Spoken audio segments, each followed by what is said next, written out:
La réussite, ça génère des inimitiés, Franck, ça crée des ennemis. Ton succès se retourne contre toi. Qu'est-ce que tu vas faire? Tuer ton succès? Tu préférerais ne pas avoir réussi? Ce n'est pas compliqué, ou on réussit et on se fait des ennemis. Ou bien on loupe son coup et on se fait quelques amis. C'est une question de choix. Chacun fait ce qui est important pour lui. Tu n'as pas à décider pour les autres. Une organisation n'est rien sans les membres qui la composent. On dit que l'argent peut tout acheter, mais il y a des limites. Pas tant que ça. Certaines choses ne sont pas à vendre. Lesquelles? Oh, les gens, par exemple. Vous êtes bien naïf. J'achète des gens tous les jours. En affaires, c'est possible, mais pas quand les émotions sont en jeu. Vous voulez dire qu'on n'achète pas l'amour? Ça fait un peu cliché, vous ne trouvez pas? C'est pourtant la vérité. Ah ouais?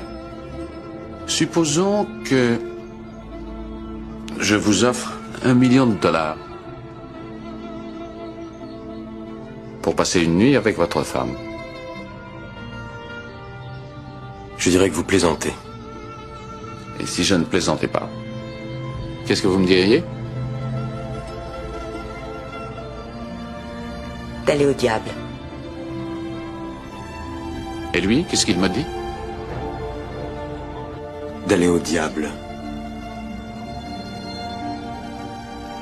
C'est une réponse réflexe parce que pour vous, ça reste une hypothèse. Mais s'il y avait vraiment de l'argent à la clé, sans blaguer, $1 million. Une nuit, c'est vite passé, mais l'argent, vous l'aurez pour la vie. Pensez-y.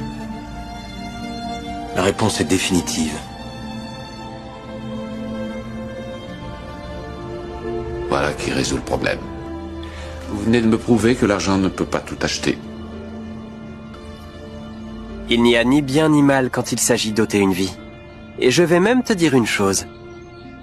Pour moi, un sens de la justice exacerbé peut être encore pire que le mal. Oh, tu vois? Juste là, à l'instant, tu as ressenti une profonde tristesse à l'idée que je meure, n'est-ce pas? Oh. Tu comprends maintenant? Quand j'ai sauté dans le vide, tu as voulu me sauver parce que tu tiens à moi.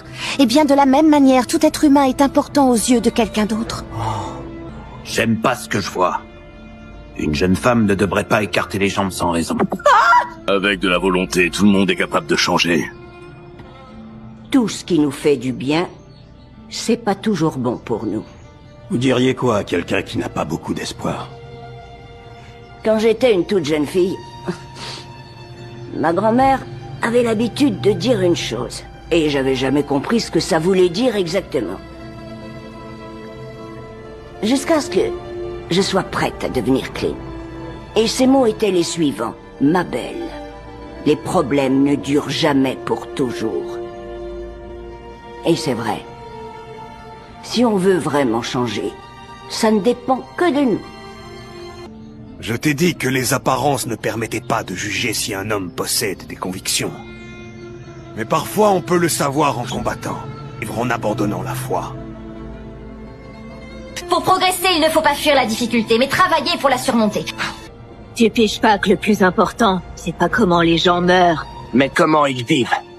Quand vous partez en mission d'assassinat, ne prévoyez-vous qu'un seul plan? Bien sûr que non. Il est très rare que les choses se déroulent selon ce qui avait été imaginé au départ. Pour faire face aux imprévus, il faut toujours avoir un plan de secours bien ficelé. C'est la base de l'assassinat. Les gens qui ont quelqu'un ou quelque chose à protéger se battent beaucoup plus farouchement que n'importe qui. Vous avez une étonnante capacité à faire le bien. Vous avez toujours excellé. Pas à cause de votre soif de succès, mais à cause de votre peur de l'échec. C'est ce qui a fait de moi un brillant chirurgien. En fait, c'est ce qui vous a plutôt empêché de briller. L'arrogance et la peur vous empêchent toujours d'apprendre la plus basique et la plus importante des leçons. J'ai jamais été bien grande, vous savez. Mes parents me disaient qu'avec mon physique, j'étais plus taillée pour les tâches ménagères que pour l'assassinat. C'est comme pour tout. Tu ne le sauras pas tant que tu n'essaies pas.